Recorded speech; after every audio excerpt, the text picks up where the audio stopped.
But the Marxists have a totally different idea, because you understand Marxism, socialism, communism begin with the premise that there is no God. Why do you have rights? Why do I have rights? Where do human rights come from? Well, we were just privileged to complete our second spiritual heritage tour of the United States Capitol with Speaker Mike Johnson. He took us up into the rotunda. He showed us the paintings in the rotunda that reflect our history. And then we were able to capture a teaching that we weren't able to capture in the first tour. He shows us where rights come from and how the United States was founded on these rights as reflected in the Declaration of Independence and the United States Constitution. Now, as you'll see, Speaker Johnson is a brilliant constitutional attorney, and he does this very succinctly in just a few minutes. Here he is. Check this out.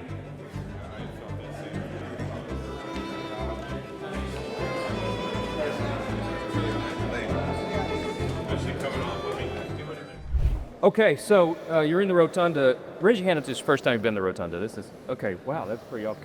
Well, it is very much, to me, especially late at night, early in the morning, it feels almost sacred. It's almost like a cathedral. You have that kind of sense of awe when you walk in, and everybody feels the same way, and I still do, and it's an amazing thing.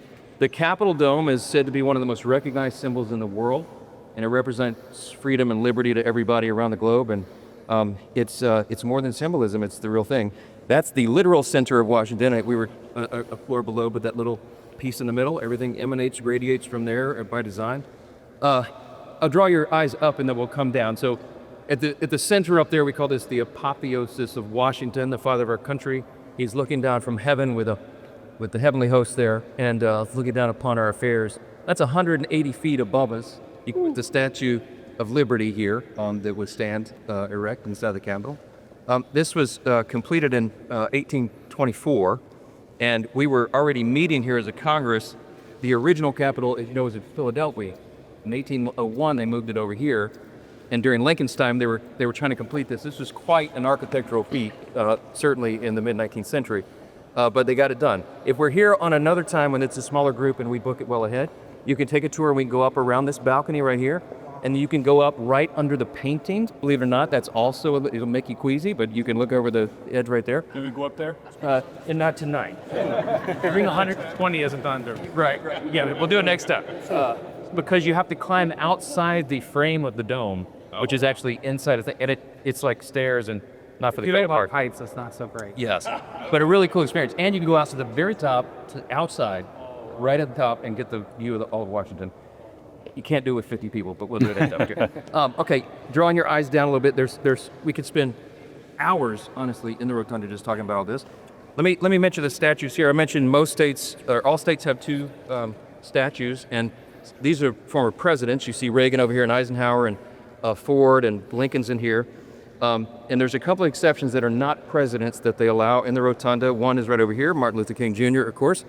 And then right over here is the women, the suffragettes, Susan B. Anthony and two of the other suffragettes. It's a statue, a memorial to women's rights.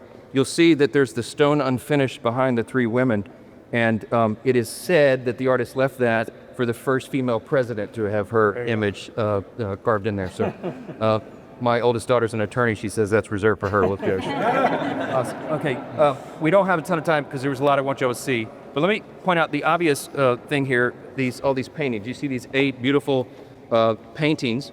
The ones from here over there are early American history.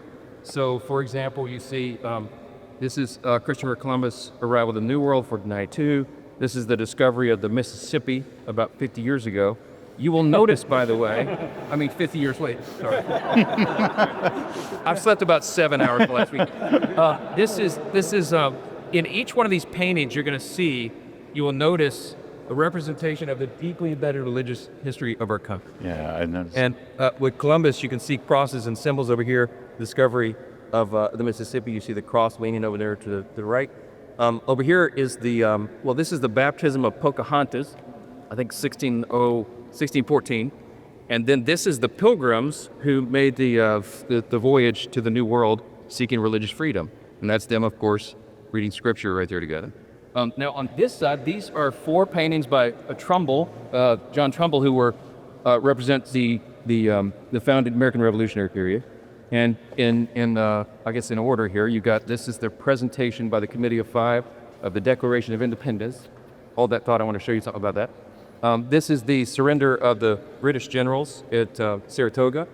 This is the surrender of Lord Cornwallis here. And then that's George Washington, who is surrendering his commission at Annapolis. Since we just celebrated July 4th, let me walk you over here and show you, let's do a little more detail. This is a great painting, a great representation of our history.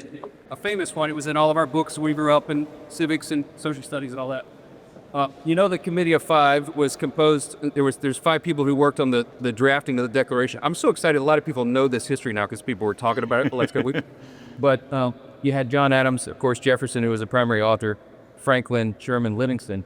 And this is them presenting this to the Second Continental Congress, having taken this bold step of drafting the Declaration, the birth certificate of the nation. So a couple funny things. Under the table, you see Jefferson is stepping on Adams' foot. They were great friends who later became rivals, who became great friends again at the end of their life. And incredibly, providentially, they both died on July 4th on the 50th anniversary of the document. But this was such a revolutionary moment in American history for more reasons than most people recognize. And as we're celebrating the 250th, it's a great teachable moment for all of us. And I know you're all using your platforms and you're sharing this, you're evangelists for America in a certain respect. And I'm so grateful for that. But I spend a lot of time talking to like university students and young people because they do not understand our history. You know, the people come behind us, so many of them have been misled. They've been told lies about America and it's just not right.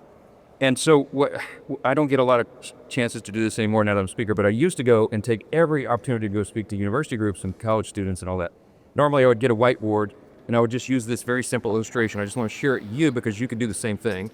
And I would start by saying, I would ask university students, for example, I'd say, raise your hand if you agree that you live in the greatest nation in the history of the world. And sadly, tragically, only get a few hands, even sometimes at conservative schools. I'd say, okay, put your hands down.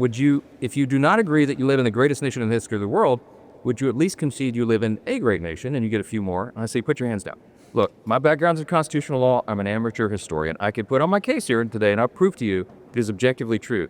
You live in the most free, most successful, most powerful, most benevolent nation that's ever been. It's not even close. And you need to understand why. Because that freedom is not guaranteed. You have to defend it. You have to understand it to preserve it, right? And so I'll usually have a whiteboard or some big chalkboard or something I write on. I'll say, let me show you in just about 6 words why your country is the most extraordinary, exceptional, and different than any that's ever been. And I would go up and I would write on the board just 6 words. I'd write God, G-O-D, really big at the top. I go halfway down the board and I write king, lowercase k. I drew a bunch of arrows down and I write the people / the subjects. I step back and I look at that and I say, what you're looking at here is sort of a graphic depiction of the philosophy called the divine right of kings. And it comes from, it's an old European medieval notion. Most of the great nations you've studied subscribe to some form of this. They believe basically that there was a higher power, but the king, the earthly king, is the sovereign. The king is the one that can tell you what property you can hold, what rights you have, sometimes who you can marry, how many kids you have, what you're going to do for a living. The king is the boss. And then that's why the arrows come down and they see the people / the subjects.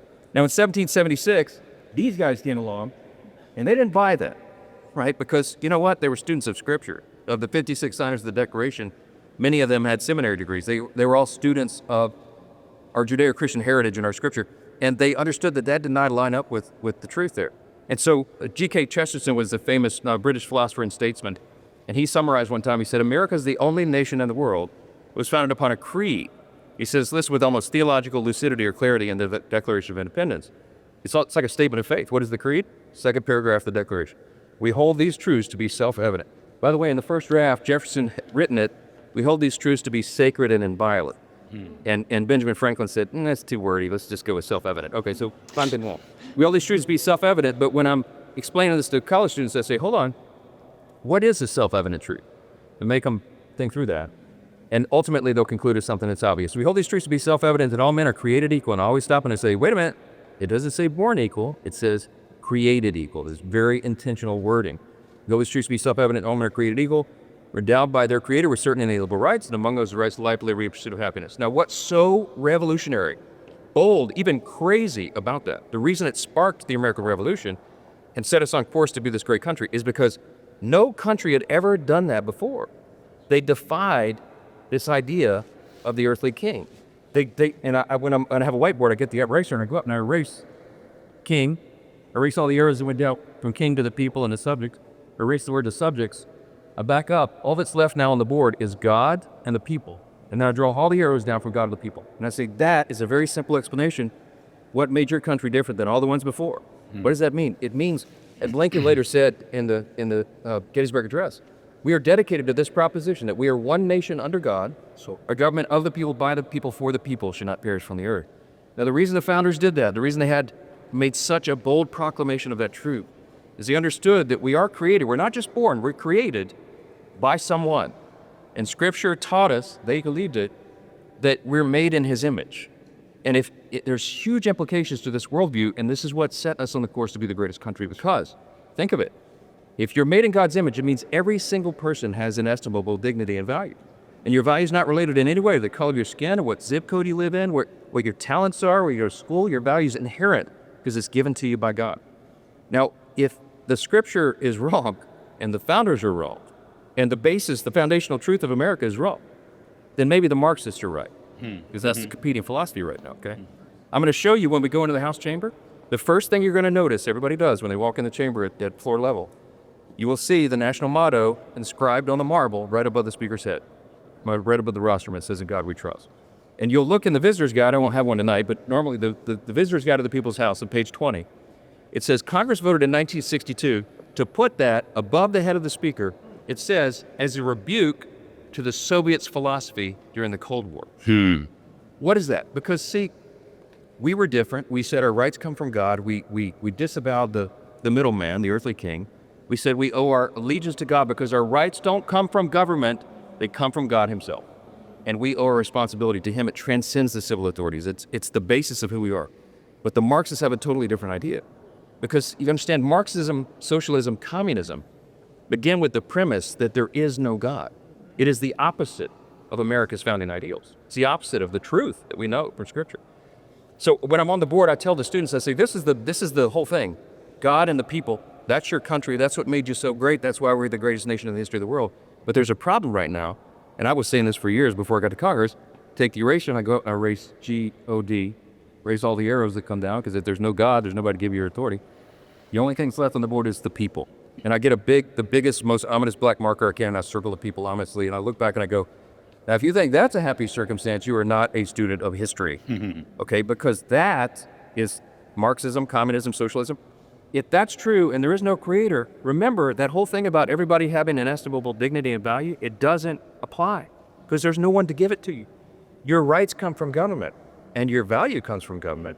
And that's a pretty scary prospect because what you're looking at right there, just the people, that's the basis of socialism, communism. You don't have inherent value. We're not an individual with that inherent value. You're just another social animal. You know what happens to social animals? They got to be controlled and corralled and all that. The handful of people that grab the power become the tyrants. This is a dangerous road. The belief in Marxism has led to the murder of tens of millions of innocent people in the 20th century alone. This is not a game. And we're in a philosophical struggle right now. When Congress voted in 1962 to put the national motto above the speaker's head, they were talking about this thing happening on a distant shore across the world, right? They were talking about the Soviets' philosophy during the Cold War.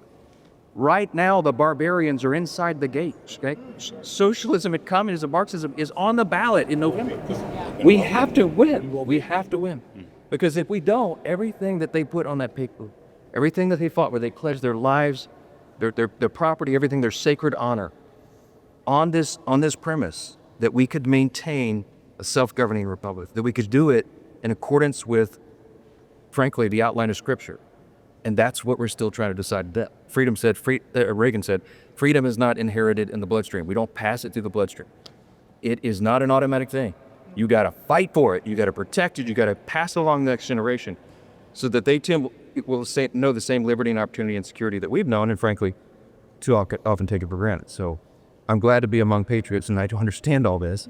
Our challenge right now is to take these simple illustrations especially on the 250th, especially while we're celebrating the nation's birth certificate, and pass it along to generations behind us so that they don't lose it. That's what we're doing.